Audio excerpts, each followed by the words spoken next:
Monsieur le ministre, monsieur le président de la commission, monsieur le rapporteur, mes chers collègues, le projet de loi relatif à la modernisation de la distribution de la presse est un enjeu majeur à plus d'un titre. Nous savons tous l'attachement de nos concitoyens à leur presse nationale, dans une moindre mesure, locale en particulier.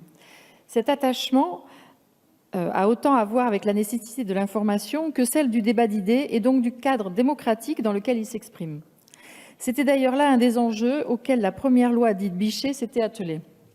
Il fallait assurer la distribution partout sur le territoire d'une presse libre et pluraliste qui reflète autant que faire se peut les différents courants d'opinion de la société française. Cet objectif, nous pouvons le dire, a été atteint. Cette organisation qui avait fait l'objet d'un consensus a tenu ses promesses et a permis la naissance et la subsistance d'une presse d'opinion extrêmement diverse jusqu'à aujourd'hui. Toutefois, c'est l'objet de ce projet de loi, nous ne pouvons plus en rester là au regard de l'évolution du secteur dans les récentes années. Cette évolution, nous la connaissons. Elle est marquée par plusieurs difficultés qui se chevauchent et qui, mises bout à bout, annoncent avec certitude l'écroulement de toute la filière qui survit désormais plus par injonction d'argent public, ce qui n'est pas sans poser de questions et qui, surtout, ne peut plus tenir durablement. Elle est marquée notamment par des effets conjoncturels. C'est un fait. Le lectorat pour la presse d'opinion, sous format papier, se réduit. N'y voyons pas là un désintéressement de nos concitoyens pour le fait politique et le fait public, simplement un déport de leur attention vers d'autres sources, numériques pour l'essentiel, espace qui offre en outre l'avantage d'ouvrir largement les champs de l'expression politique. Ce n'est toutefois pas sans poser de problème, en particulier s'agissant de la fiabilité des informations, de la rigueur et de la déontologie journalistique. Nous en avons des exemples tous les jours ou presque. À cela, nous avons déjà commencé de répondre, notamment grâce à la loi contre la manipulation de l'information. Ce texte vient, quant à lui, répondre à la deuxième difficulté du secteur, due à des dysfonctionnements internes, un manque de flexibilité entre autres, ou encore un mode de régulation qui ne favorise pas le renouvellement. Il y a donc urgence à agir. Plusieurs plans ont été proposés ces dernières années pour tenter de répondre, réponse toujours partielle à la grande difficulté de Presstalis. Des mouvements internes ont eu lieu pour réformer en profondeur l'entreprise et nous savons que beaucoup a été fait, beaucoup a été demandé, mais cela s'est avéré insuffisant et surtout inefficace dans un contexte où la vente au numéro ne cesse de baisser. Le système tel qu'il existait jusqu'alors ne pouvait subsister qu'à la condition de se trouver dans un marché en expansion. Dès lors que celui-ci se rétracte, l'équilibre général s'en trouve remis en cause. Il est à ce moment indispensable d'adapter le système à cet état de fait. Nous saluons donc l'initiative du gouvernement qui prend à bras-le-corps le sujet pour y apporter une réponse concrète et efficace. L'intervention du législateur doit à ce titre se faire à plusieurs niveaux. En libéralisant et en assouplissant les règles de l'assortiment des titres de presse pour désencombrer les linéaires de presse. Nous connaissons tous ces situations dans lesquelles parfois des dizaines de journaux restent sur les bras des marchands. Ces invendus sont tellement importants qu'ils mettent parfois en difficulté les marchands de presse qui doivent payer pour des titres dont ils savent qu'ils ne se vendront pas dans leur étal. Il fallait donc offrir de la souplesse tout en garantissant la diffusion la plus large possible des titres concourant à la vitalité démocratique de notre pays.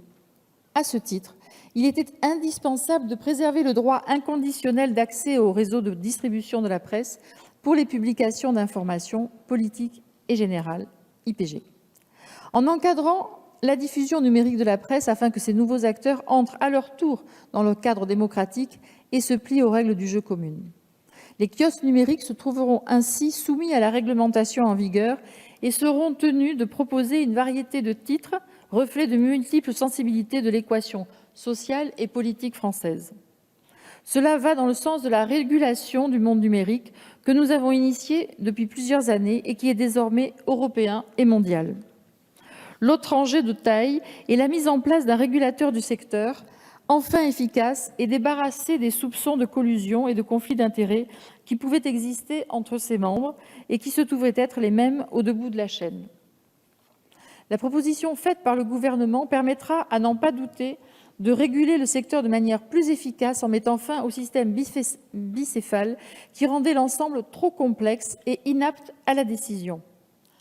Comme le souligne le rapporteur, La consanguinité de cette régulation n'a pas été endiguée par la création en 2011 d'une nouvelle autorité de régulation. De même, l'autorégulation a montré ses limites. La présence des professionnels à tous les étages a contribué à créer des conflits d'intérêts majeurs qui n'ont pas permis de trouver l'équilibre économique nécessaire à la bonne application des principes fondateurs de la loi Bichet. Nous savons les réserves que cette instance unique de régulation suscite, mais elle nous paraît en l'état la mieux adaptée. En tous les cas, nous ne pouvions rester avec le système actuel qui, disons-le, ne remplissait plus du tout son rôle. Le groupe du Mouvement démocrate y apporte donc son plein soutien, car le but de ce texte est bien de faire respecter les principes initiaux de la loi Bichet. Liberté de la diffusion de presse, continuité de la distribution de la presse d'information politique et générale, solidarité entre les entreprises de presse, couverture large et équilibrée du territoire par le réseau des points de vente. La nouvelle autorité, confiée à l'autorité de régulation des communications et des postes, l'ARCEP, aura de ce point de vue toutes les manettes pour les faire respecter. Elle aura aussi le devoir de préparer l'ouverture du secteur de la distribution à de nouveaux acteurs en mettant au point un cahier des charges qui garantisse ces équilibres. En commission, notre groupe a souhaité revenir à l'intention initiale du projet de loi en allant au bout de cette démarche, en garantissant que les nouveaux entrants puissent définir eux-mêmes l'organisation de leur circuit de distribution. Nous sommes satisfaits de voir que cet amendement a pu être intégré au texte que nous discutons en séance. Ajoutons à ces missions la réglementation de l'implantation de nouveaux points de vente, la garantie du respect de l'accord interprofessionnel relatif à l'assortiment. Tout cela constitue un ensemble large de compétences qui ne va pas sans poser la question des moyens qui seront ceux de l'autorité pour les mener à bien. Nous sommes de l'avis du rapporteur lorsque celui-ci signale qu'il faudra doter l'autorité de moyens juridiques, mais aussi humains suffisants pour qu'il puisse pleinement remplir ses missions. Dans la discussion qui s'engage, nous souhaitons souligner l'esprit d'ouverture avec lequel le rapporteur et le gouvernement ont travaillé pour que notre Assemblée, dans sa majorité la plus large possible, puisse s'emparer de ce sujet qui doit nous rassembler au-delà de nos étiquettes politiques. Les échanges en commission ont été fournis et le travail en vue de la séance a pu faire avancer beaucoup des positions et des points de vue. Des réécritures ont pu être proposées et nous saluons cette méthode qui, nous le croyons, porte ses fruits. Le groupe Mouvement démocrate et apparentés appuiera pour sa part la réforme du secteur rendue indispensable par la situation évoquée plus haut. En discussion au Sénat, ce projet de loi a fait l'objet d'une approbation large. Nous espérons que les principes que ce texte entend faire respecter trouveront dans notre Assemblée un tel accord. Ce sera le cas pour notre groupe, Mouvement démocrate et apparentés, qui soutiendra ce texte. Je vous remercie. Merci, Madame la députée.